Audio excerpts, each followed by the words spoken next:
Tyus Jones has signed with the Phoenix Suns, and we have some truth revealed on why he chose these Suns over other options in free agency. Matt Ishbia and James Jones absolutely cooked here with getting this free agent signing, and I believe that this has put the Suns over that echelon and kind of making them into that contender tier once again. So we're going to be discussing, looking at why Tyus Jones came and why this is so impactful for the Suns in this episode of Suns Digest. I'm Bruce Veliz. You guys have been absolutely fantastic showing your support for this channel. So if you want to hit that like button, make sure you stay up to date on everything revolving around daily Suns content. Would greatly appreciate it. But without further ado, let's dive into the topic at hand. Make sure to grab a snack. And like I mentioned in the introduction, we're going to be discussing why Tyus Jones chose the Suns over abundance of offers. Now, Tyus Jones is a player that should not be taking the veteran minimum at all. But due to the fact of the new CBA and new rules, a lot of teams are strapped in second apron or first apron, don't have the luxuries to offer Tyus Jones the MLE, don't have the luxuries of offering Tyus Jones a fair contract that he wants to play for. So ultimately, players like Tyus Jones, who are a little bit of tweeners, guys who could be stellar backups, still can make a starting job and still be a competent starter, are kind of in this little weird kind of mesh thing due to the fact that the CBA and the rules have just started. Not all the teams have been acclimated or affiliated with how the new rules are going to work. Therefore, a lot of players that should be traded or should not be making the type of money that they are making aren't able to be traded. And players like Tyus Jones and guys like Gary Trent have to take very, very significant pay cuts to make bounce back seasons and to have bounce back years. Now, Tyus Jones was looked at by a plethora of teams, but ultimately chose the Suns as they provided him the best opportunity to succeed, but also pursuing a job next season as well. So if we want to look at this, we obviously saw this yesterday. We can break it down. But Tyus Jones told ESPN that the chances for him playing for the Suns made the most sense for his family, beginning with the way that Matt Ishbia in the front office recruited him, how Mike Budenholzer showed how he can play a significant impact on a team that has a real opportunity to challenge for an NBA title as their starting point guard, ladies and gentlemen, their starting point guard. That is the last sentence in the first paragraph. His agent walked him through with his family through multiple free agent proposals at the number of different financial levels, but the Suns' opportunity to where he could value his career, return in free agency next year as well, and give him a chance to be part of a team that can push for a championship ultimately led Tyus Jones to choose the Phoenix Suns. Now, want to look at this tweet from Gamba, we saw that there were other teams interested in Tyus Jones, two of those teams being the Atlanta Hawks and the Memphis Grizzlies. We're going to obviously look at our salaries, our salary cap, and our depth chart compared to theirs to kind of realize and kind of figure out why a guy like Tyus Jones would make a decision like this. First, let's look at the Sun salary cap courtesy of Spot Track. Now, David Roddy has not. Oh, sorry. This is the Suns. My bad. David Roddy has not been removed from the Suns salary cap because the trade hasn't gone through on Spot Track, but he's still there. He's not a part of this roster. But the Suns have 15 guys locked up currently under roster with bringing in Tyus Jones, trading David Roddy for EJ Liddell, and then waiving EJ Liddell. That allows Tyus Jones, like we mentioned, to be a starting point guard, to be able to run that starting point guard alongside guys like Devin Booker, Bradley Beal, Kevin Durant, and Yusuf Nurkic for that starting lineup.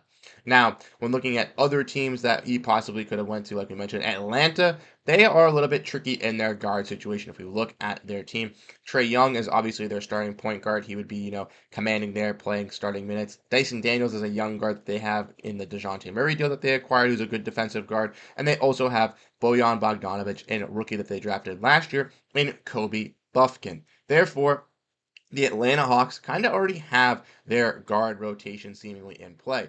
Daniels, Trae Young, Bogdanovic, and Kobe Buffkin. And even if those guys necessarily aren't X factors or guys who are going to really command and control, Tyus Jones obviously realized if I go to Atlanta, I'm behind Trae Young automatically. I'll be getting some second unit run. And even though Atlanta would present me with a bigger opportunity to get some better numbers or possibly even be able to facilitate and work in their offense, Trae Young's going to be starting. Trae Young's going to command the ball. Trae Young's going to have the ball in his hands the entire game. Tyus Jones is going to be an off-ball creator running alongside with him. And yeah, there could be lineups where you could integrate Tyus Jones and Trae Young together, but ultimately I don't necessarily know if their size would be able to hand the bigger guards and wings that they're going to be going up against.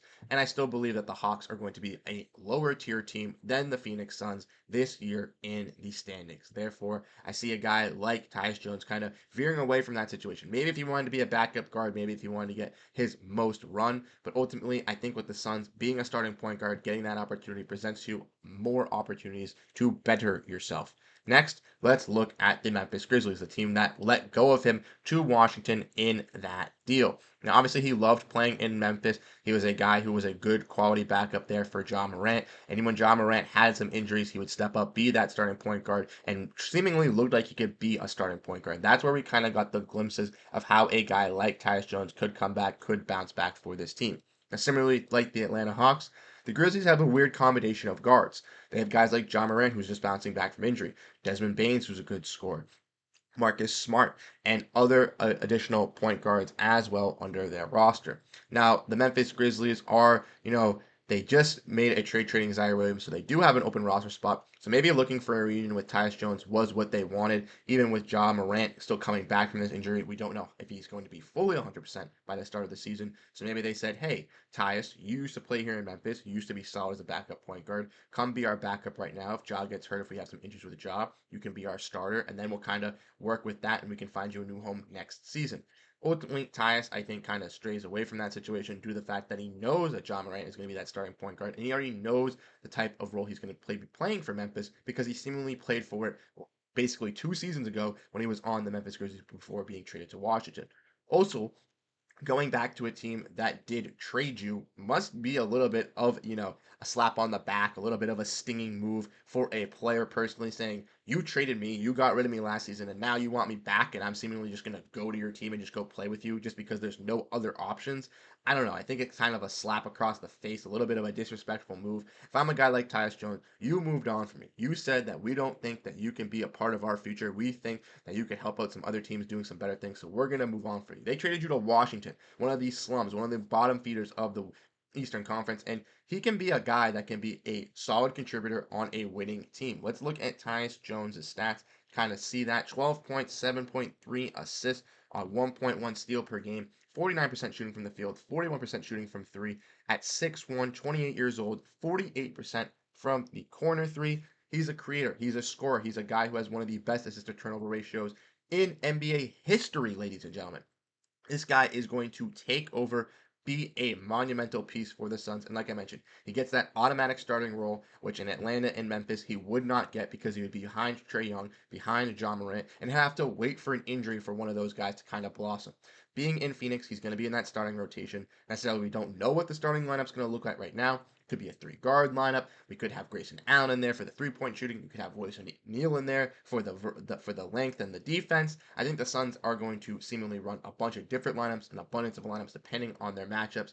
But do expect Tyus Jones to be starting. He came to Phoenix to get that starting job, and Mike Budenholzer.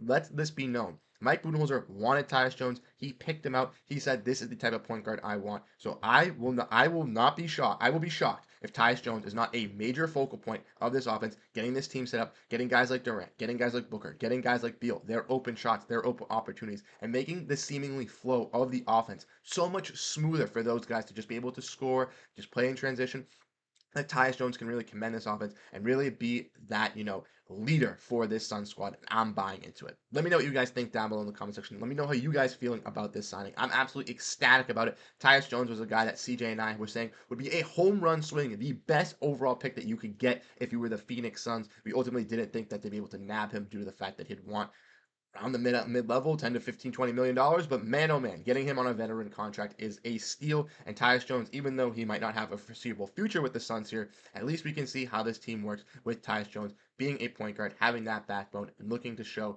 us Suns fans that they have made the changes. They have realized what they were bad at last year, and they have addressed it this season. But like I said, let me know your guys' thoughts. Let me know what you guys are feeling down below in the comment section if you want to stay up to date on everything revolving around this Phoenix Suns team. Hit that like button, hit that subscribe button. You guys know what to do. Once again, I'm Bruce Velez. Thank you guys so much for tuning into this episode of Suns Digest. I'll catch you guys in the next video. Have a great rest of your day, and go Phoenix Suns!